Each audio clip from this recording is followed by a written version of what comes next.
დეკემბრის ეს ბოლო დღეები რაღაც განსაკუთრებულად და განაწყობდნენ ადამიანებს ქრისტიანულ მოშურნე ცხოვრებისკენ თუ არ ცხოვრობენ და წმინდანების გახსენებით, რომლებსაც ჩვენ მოკლედ შევეხებით, აუცილებლად უნდა გაუჩნდეს ადამიანს სურვილი, რომ იცხოვროს ქრისტიანულად. ვიცით, რომ 17 დეკემბერს ეკლესია მოიხსენიებს წმინდა დიდმოწამე ბარბარეს. წმინდა ბარბარეს ცხოვრება, ჩემი აზრით, არის ძალიან ბევრი ადამიანის მიერ დასმულ კითხვებზე პასუხისგაცემა და დღეს ჩვენ ხშირად გვესმის ხოლმე ეგრეთ წოდებული კაცთმოყვარე ბრჭყალებში ადამიანების მიერ დასმულ კითხვას, რომელიც ასეთ რაღაცებს ამბობენ, რომ როგორ შეიძლებაო, რომ კეთილი ადამიანები წარწმდენო, ხო, თქვენ რო იძახითო, ჩვენ მართლმადიდებლებს გეუბნებიან, რომ მარტო მართლმადიდებლურ ეკლესიაშია ცხონებაო, რა დააშავო და იქ ჩამოთვლიან დედამიწის სხვადასხვა კუთხეში მცხოვრებ ადამიანებს და მოყავთ მაგალითად, რომ რა მე იმას არ გაუგია ქრისტეს შესახებ და რატომ უნდა წარწმდესო და წმინდა ბარბარეს ცხოვრება არის ამ ადამიანთა კითხვაზე თუ ამ ადამიანთა დაგებულ მახეზე გაცემული ძალიან ისეთი ხმამაღალი პასუხი. ჩვენ ვიცით ბარბარეს ცხოვრებაში, რომ ის წარმართულ ოჯახში დაიბადა და მეტიც მის მამას რომ არ უნდოდა რომ საერთოდ გარე სამყაროსთან ქრისტიანობასთან კავშირი არ ქონოდა, კოშკში გამოკეტა, მაგრამ მიუხედავად ამისა ადამიანის სული ამ შემთხვევაში ბარბარე ეძებდა რა ღმერთს, ღმერთმა ის იპოვა და თუ ჩვენ დაუშვებთ იმას, რომ ღმერთს ვერ იპოვის ამაზონკის ჯუნგლებში ისე მაგალითად ვამბობ, ადამიანს, რომელსაც უნდა მისი შეცნობა, ძალიან დიდ შეცნობას დაუშვებთ. ღმერთი არ იზღუდება არც ტერიტორიით, არც დროით და ვერც ადამიანები ვერ შეაკავებენ ღმერთს. ეს კარგად ვიცოდეთ და ბარბარეს ცხოვრება ამის ნათელი მაგალითია. 18 დეკემბერს კი ეკლესია აღასრულებდა ხსენებას გამორჩეული მონაზონის წმინდა საბა გაწმენდელის. წმინდა საბას ცხოვრება არის ნათელი დასტური და მაგალითი ყველა იმ მონაზვნისთვის თუ ერისკაცისთვის, რომელთაც სურს თავისთავი ღმერთს მიუძღვნას. წმინდა საბა პალესტინის უდაბნოში მოღვაწეობდა და მისი ცხოვრება უამრავი სასწაულით იყო აღსებული.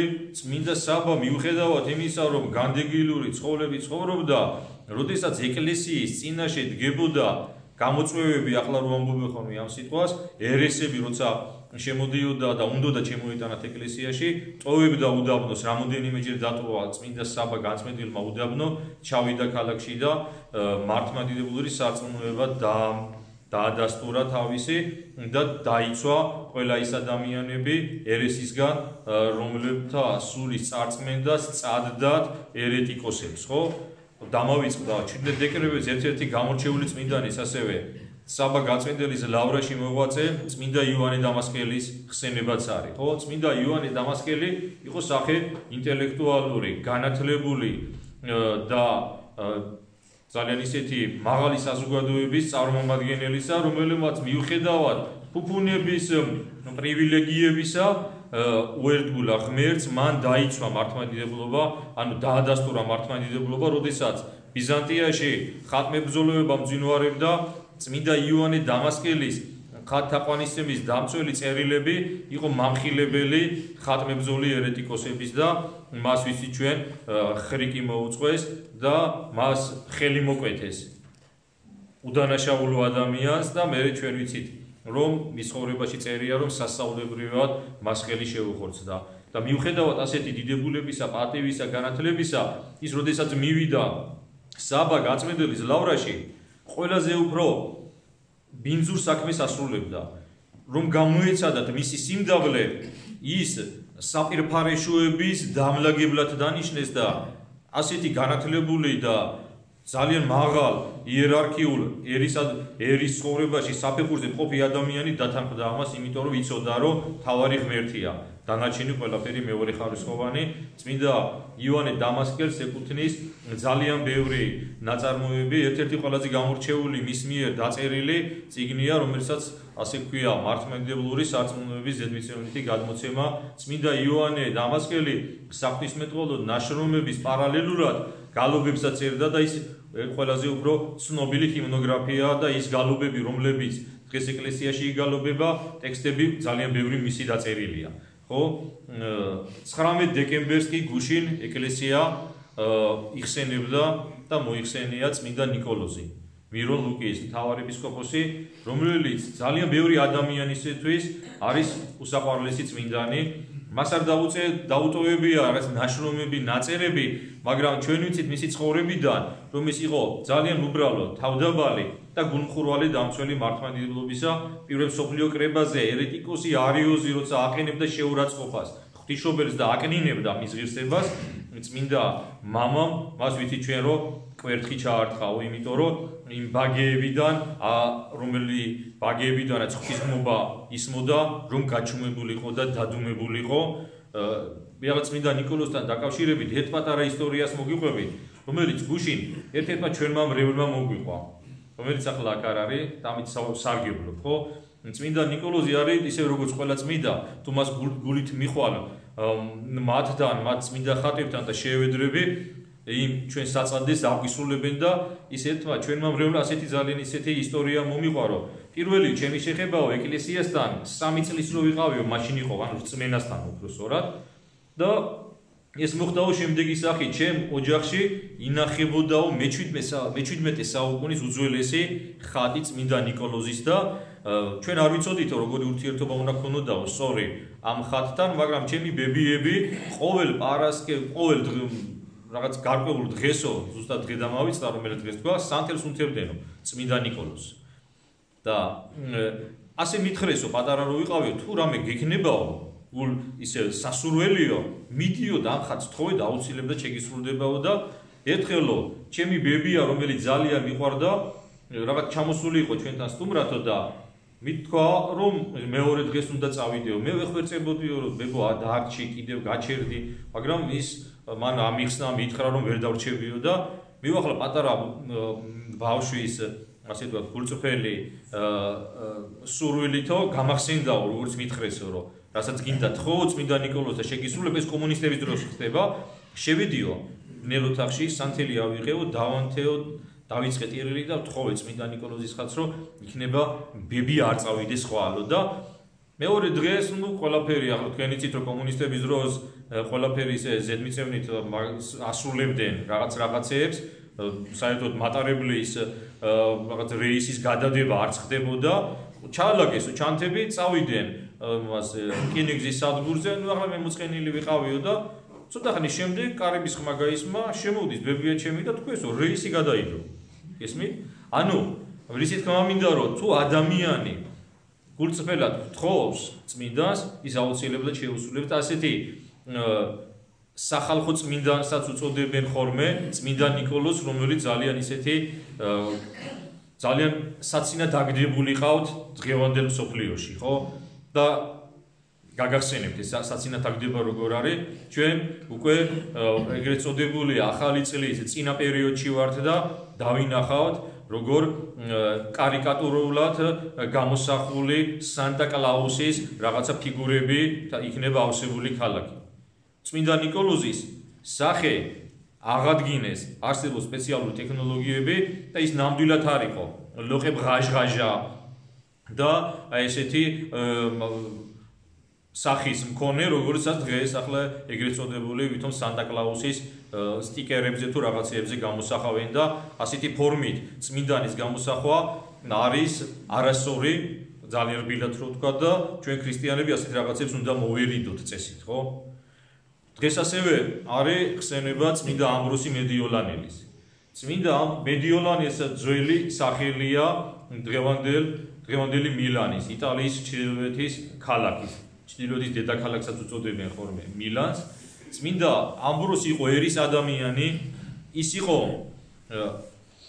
იმპერატორის წარმომადგენელი ჩრდილო იტალიაში და ეს არის პერიოდი, როდესაც ეკლესიაში არიანელებიც არიან, ბლომად და მართლმადიდებლები და როდესაც მედიოლანის ეპისკოპოსი მოკვდა არიანელებმა, არიოზის მიმდევრებმა, გადაწყვიტეს, რომ თავისი მღვდელმთავარი აირჩია და ძველად ეკლესიაში მღვდელმთავარს ხალხი ირჩევდა. ასეთი წესი იყო ხოლმე. მე ეკლესიამ ეს პრაქტიკა ამოიღო ხმარებიდან, იმის გამო, რომ ეპისკოპოსის არჩევა საარჩევნო ბატალიებს წააგავდა ხოლმე. როგორც ახლა დღეს არჩევნების დროს კანდიდატები როგორც ერთმანეთს ლანძღავენ, რაღაცა ტყუილ მართლით ერთმანეთს ამკობენ, ასეთ ფორმაში გადავიდა ეს არჩევნები მღვდელმთავრის, ამიტომ ეკლესიამ ასეთი პრაქტიკა მღვდელმთავრის არჩევისა შეაჩერა, მაგრამ ეს იყო პერიოდი, როცა ასე ირჩევდა ერი ეპისკოპოს, მოკლედ დავა იყო ძალიან დაპირისპირება, სისხლიანი დაპირისპირებები და როდესაც იმპერატორის ყურამდე მიაღწია ამ ცნობამ, იქ გააგზავნა თავისი წარმომადგენელი ამბროსი, და ამბროსი რო ჩავიდა იმ ცენტრალურ მოედანზე, სადაც ის ხალხი ძალიან ისეთ ხმაურიანად ცდილობდა თავისი კანდიდატის გაყვანას, ადის სცენაზე, ადის შემაღლებულ ადგილზე და ხალხს სიმშვიდისკენ მოუწოდებს, რომ დაინახავენ შემოსილს რაღაცა ისეთი დიდებულის რეგალიებით და გაიგებენ, რომ იმპერატორის გზავნილია ეს ადამიანი, ყველა ხალხი გაჩუმდება. ამ სიწყნარის დროს უცბად პატარა ბავშვი იძახის ასეთ სიტყვებს, რომ ამბროსიაო ეპისკოპოსი. და ამ სიტყვების შემდეგ შეიძლება გაგახსენდეთ წმინდა წერილი სიტყვები, როდესაც უფალი შედიოდა იერუსალიმში და ხალხი მას უსანას უგალობდნენ, უფენდნენ ტილოებს და პალმის რტოებს. მღვდელმთავრები ეუბნებოდნენ, გააჩერეთო ეს ხალხიო, რას ამბობენ და მაშინ ასეთ სიტყვებს ეუბნება უფალი, რომ ესენი რო გაჩერდენო, ქვები დაიწყებენო ღაღადებს და კიდე მეორე ადგილი, როდესაც უფალი ამბობს, პატარა ბავშვის პირით დაამტკიცებაო და ნამდვილად პატარა ბავშვის ამ სიტყვებმა ისე იმოქმედა ღვთისგანგებულებით ადამიანებზე, რომ არიანელებას და მართლმადიდებლებმაც ხმამაღლა დაიწყეს მოწოდება და სკანდირება, ასე ვთქვათ, რომ ამბროსიაო ეპისკოპოსი და ჩვენ ვიხედებით ახლას თავდაბალი კაცის სახეს. ამბროსი ცდილობს, რომ ეს პატივი აირიდოს და ძველად ასეთი წესი იყო, რომ ადამიანი როცა შედიოდა ასაკში, მერე ინათლებოდა ხოლმე და ამბროსი ერთ არგუმენტსაც მოიშველებს, რომ მე ჯერ მონათლულიც არ ვარო. მაგრამ ხალხი იძახის, რომ ამბროსი ეპისკოპოსი იმპერატორის ყურამდეც მიაღწია, რომ შეთანხმდა ხალხი თუ ამბროსი გახდება ეპისკოპოსი, მართლმადიდებლების თანახმარიან, არიანელებიც და შემდეგ იმპერატორის ნებას აღარ გადადის ამბროსი და ის ხდება მედიოლანის, მილანის ეპისკოპოსი. ის ისევე როგორც წმინდა ნიკოლოზი იყო გულმხურვალე და მოშურნე დამცველი ქრისტიანობის, როდესაც იმპერატორმა არასწორად და ძალმომრეობით დახოცაო თესალონიკის მკვიდრებიო, ამბროსი საკათედრო ტაძარში არ შეუშაო იმპერატორი და მერე უკვე დაადო ეპიდემია, წარმოიდგინეთ როგორი ვაჟკაცობა გინდა, რომის იმპერატორი შემოდის ტაძარში და შენ იმას არ აზიარებ, ტაძრიდან აგდებ, გესმით? ეხლა რომ დღეს რო წარმოვიდგინოთ, რომ თვის მებრძოლი ხელისუფალი რო შევიდეს ტაძარში და იმას უთხრას, რომ სანამ არ გააუქმებ ანტიდისკრიმინაციულ კანონს, სანამ არ გააუქმებ მარიხუანის ლეგალიზებას, სანამ არ გააუქმებ რელიგიათა გამათანაბრებელ კანონს, მანამდე ტაძარში ფეხი არ შემოდგაო, არც შობასო და არც აღდგომას და არც კვირადღესო. რა კვირადღეს სიარულით მაინც არ იკლავენ დღეს თავს, ხო? ამას წარმოიდგენიათ თქვენ ეს ვინმე თქვას ახლა, აი ასეთი დონის და უფრო მეტიც გააკეთა ამბროსიმ, მაგრამ ის რომ სიმართლის მხარეს იდგა, არაფრისაც არ ეშინოდა. და ამის შემდეგ იმპერატორმა ქედი მოიდრიკა, შეინანა და როდესაც დადგა ჟამი მისი ზიარებისა, იმპერატორებს საკურთხეველში, როგორც სასულიერო პირების აზიარებდნენ, ამბროსი მაინც არ შეუსვა საკურთხეველში და როგორც ერის ადამიანი გარეთ ისე აზიარა. წმინდა ამბროსი ასევე იყო სულიერი მწერალი, ასევე ის იყო ადამიანი, რომელმაც დასავლეთის ეკლესიაში შეიტანა აღმოსავლურ მოტივებზე შექმნილი გალობები, ეგრეთ წოდებული ანტიფონური გალობა, რომელსაც ჩვენ ვცდილობთ ხოლმე აქ ვიგალობთ. ისევე რო ვიგალობთ, ისეთი მოტივებით და ჰანგებით, როგორც ისინი გალობდნენ, უბრალოდ ჩვენ ახლა ანტიფონური გალობის რაღაცა მცდელობებს ვცდილობთ ხოლმე ანტიფონურად ვიგალობთ. აი ესეთი უდიდესი წმინდანების ხსენებაა დღეს. ღმერთმა მოგცეს ძალა, რომ ამ წმინდანებს შევევედროთ, თავი დავიმდაბლოთ და მერწმუნეთ, რომ თუ გულმხურვალე ვთხოვთ წმინდა ბარბარეს, წმინდა იოანე დამასკელს, წმინდა საბა განწმენდის, წმინდა ნიკოლოზ და წმინდა ამბროსის აუცილებლად ჩვენი ცხოვრება და ჩვენი ქვეყნის ცხოვრება სიკეთისკენ შეიცვლება. ღმერთმა დაგლოცოთ და გაგაძლიეროთ. ღმერთმა დალოცოს საქართველო. ამინ.